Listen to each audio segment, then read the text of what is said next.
నమస్కారం NSTV news కి స్వాగతం. నా పేరు సంధ్య. ముందుగా వార్తల్లోని ముఖ్యాంశాలు.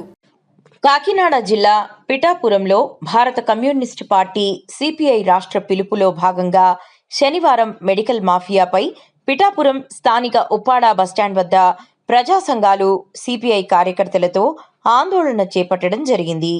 ఈ కార్యక్రమంలో సిపిఐ నాయకులు సాకా రామకృష్ణ, ప్రజా సంఘాల నాయకులు జాన్ పెట్రిక్ పాల్గొని కార్యక్రమాన్ని మీడియాకి వివరించారు.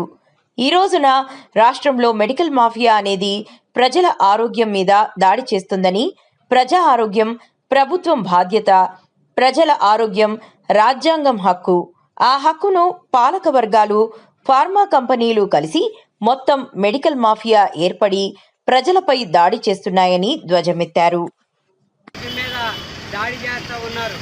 ఇక్కడ మధ్యప్రదేశ్లో రాజస్థాన్ లాంటి రాష్ట్రాల్లో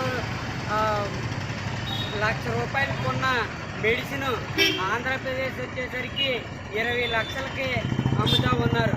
ఇక్కడ మెడికల్ షాప్లో ఒక 10th క్లాసు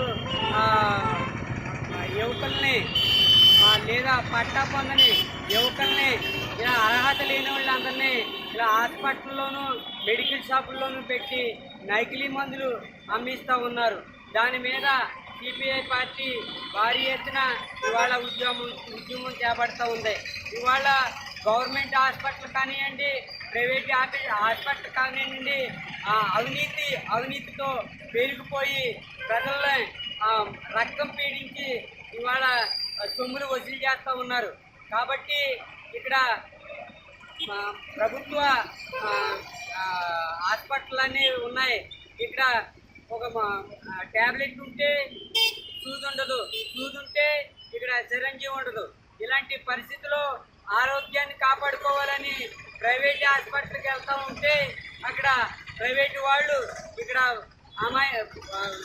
ఒక డబ్బున్న వాళ్ళని లేబర్ అని చూడకుండా వాళ్ళ ఇష్టం వచ్చిన పద్ధతిలో ఇవాళ మెడికల్ మాఫియా చేస్తూ ఉన్నారు. కాబట్టి వీటన్నిటి మీద కూడా తీవ్ర స్థాయిలో ఉద్యమం జరుగుతూ ఉంది. అందుకని ప్రజలంతా సహకరించవలసిన అవసరం ఉంది. ఇవాళ ఒక హాస్పిటల్కి వెళ్తే వాళ్ళకి సంబంధించిన ల్యాబ్కి కానివ్వండి, స్కానింగ్ సెంటర్ కానివ్వండి, అక్కడే జిరాక్స్ అయినా టెస్ట్లు అయినా చేయించుకోవాలి. ఇక్కడ వాళ్ళు లింక్ పెట్టుకుని ఒక మలేరియా టెస్ట్కి ₹200 అయితే ఇవాళ ₹1000 వరకు గుంజుతూ ఉన్నారు. కాలు నొప్పి కానివ్వండి లేదా చెయ్యి నొప్పి కానివ్వండి, ఇలాంటి వాటికి స్కానింగ్ సెంటర్కి వెళ్తూ ఉంటే ₹1000కే స్కానింగ్ ఖర్చు ఇవాళ 4,000 5,000 గుంజుతూ ఉన్నారు. ఇలా ప్రజల్ని ఇలా మాఫియా కింద తయారయ్యి ఇలా దోచుకుంటా ఉన్నారు. కాబట్టి అన్నిటి మీద కూడా యుద్ధం చేపడుతూ ఉన్నాం. ఇది ఆరోగ్య శాఖ మంత్రి, ఆరోగ్య శాఖ అధికారులు ఇలా జరుగుతున్నా కూడా నిద్రపోతున్నారా అన్నది మాకు అర్థం కాని పరిస్థితిలో ఉంది. ఇక్కడ నెలకొకసారి ఈ హాస్పిటల్లో ఈ యొక్క మెడికల్ షాపులు చెక్ చేసి ఏం జరుగుతుందో అన్నది తెలుసుకోకుండా వీళ్ళు ముడుపులు అందుకుని ఈ మెడికల్ మాఫియా మీద అరికట్టే విధంగా చర్యలు చేపడతలేదు. అదేవిధంగా ఇవాళ విజనరీ అని 40 సంవత్సరాలు ఎక్స్పీరియన్స్ ఉన్న చంద్రబాబు నాయుడు దీని మీద దృష్టి పెట్టలేదు. నారా లోకేష్ రెడ్ బుక్ రాజ్యాంగంలో ఈ మెడికల్ మాఫియా అనేది మినహాయింపు చేశారా అని అడుగుతా ఉన్నాం. ఇవాళ ప్రశ్నించే పవన్ కళ్యాణ్ కాకినాడ రేషన్ బియ్యం మీద సీజ్ సిప్ అని ఆ రోజు అది పూర్తి కాకుండా అది ఏమైందో కూడా తెలియని పరిస్థితిలో అది అక్కడితో ఆగిపోవడం జరిగింది. రెండోది ఎర్రచందనం అని ఇది స్మగ్లింగ్, దీన్ని అరికట్టాలని వెళ్ళి దాన్ని కూడా పూర్తి చేయలేని పరిస్థితిలో ఉంది.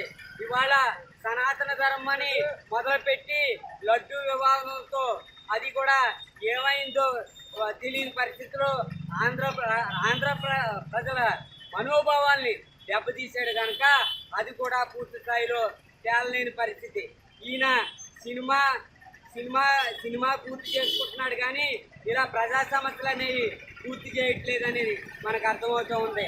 కాబట్టి ఎప్పటికైనా సిపిఐ రాష్ట్ర పిలుపులో భాగంగా ఈ మాఫియా మీద పూర్తి దృష్టి పెట్టింది. మీరు కూడా దృష్టి పెట్టి ఈ మెడికల్ మాఫియాని అరికట్టాలని సిపిఐ పార్టీగా ఇవాళ పిఠాపురం నుంచి డిమాండ్ చేస్తూ ఉన్నాం. ఏంటంటే నిరసన కార్యక్రమాలు రాష్ట్ర వ్యాప్తంగా చేపట్టడం జరిగింది. ఎందుకంటే ఇటీవల కాలంలో జ్వరానికి అని చెప్పి లేదంటే టైఫాయిడ్ అయినా ఇంకోటైనా అసలు డాక్టర్ దగ్గరికి వెళ్తే అవసరం లేకపోయినా విచ్చలవిడిగా టెస్టులు రాస్తున్నారు. ఆ టెస్టుల పేరుతో ల్యాబులతో డాక్టర్ల కుమ్మక్కయ్యి వేలాది రూపాయలు చూస్తున్నారు. అలాగే ల్యాబ్ మెయింటైన్ చేసే వ్యక్తులు కూడా ఏంటంటే టైఫాయిడ్ డెంగ్యూ ఇటువంటి టెస్టులకి 500 నుంచి 1000 రూపాయల వరకు అక్రమంగా వసూలు చేస్తున్నారు. అయితే మా పరిశీలనలో తేలింది ఏంటంటే డాక్టర్లతో వీళ్ళ కుమ్మక్కయ్యి ప్రత్యేకంగా కమిషన్ తీసుకొని ఆ కమిషన్ డాక్టర్కి చెక్ రూపాయలు అందజేయడం జరుగుతుందని చెప్పి మేము గమనించాం. అంతేకాకుండా డాక్టర్లు కూడా అవసరం లేకపోయినా సరే ఆ స్కానింగ్లు అని చెప్పి లేదంటే ఎక్స్రేలు అని చెప్పి పేషెంట్ల మీద వివిధ రకాలుగా దోపిడీకి గురి చేస్తున్నారు. అలాగే ఏ డాక్టర్ కూడా జనరిక్ మెడిసిన్ రాయట్లేదు. ఎందుకంటే కేంద్ర ప్రభుత్వ ఆదేశాల మేరకు ఏంటంటే డాక్టర్లు అందరూ కూడా జనరిక్ మెడిసిన్ రాయాలని చెప్పి గవర్నమెంట్ ఎప్పుడో జీవో పాస్ చేసినప్పటికీ ఏ ఒక్క డాక్టర్ కూడా దాన్ని పట్టించుకున్న పాపాన్ని పోలేదు. అంటే వేలాది రూపాయలు కంపెనీ డ్రగ్స్ కొనిపించి వీళ్ళ చేత ఏంటంటే పేషెంట్ని దారుణంగా ఆ పేద బడుగు బలహీన వర్గాలని దోచేయడం జరుగుతుంది. కాబట్టి దీని మీద ఏంటంటే ప్రభుత్వం సత్వరమే స్పందించి ఆ ల్యాబ్లో దందాపై అలాగే డాక్టర్లు వసూలు కమిషన్లపై అలాగే మెడికల్ షాప్ వాళ్ళు కూడా కాలం చెల్లి మందులు అమ్మడం అలాగే కొన్ని డ్రగ్స్ లేదంటే మత్తు రకాలైనటువంటి ట్యాబ్లెట్లు కూడా డాక్టర్ ప్రిస్క్రిప్షన్ లేకుండా పిఠాపురం పరిసర ప్రాంతాల్లో విచ్చలవిడిగా అమ్మడం జరుగుతుంది. కాబట్టి డ్రగ్ ఇన్స్పెక్టర్ కానీ స్థానిక డిఎంహెచ్ఓ జిల్లా స్థాయి అధికారి కానీ దీనిపై సత్వరమైన విచారణ చేసి అది అసలు నిజాలు నిగ్గు తేల్చాలని చెప్పి అలాగే ప్రభుత్వం కూడా మెడికల్ మాఫియాని అరికట్టాలని మేము ఆ కేవీపీఎస్ పిఠాపురం కోరుతున్నాను.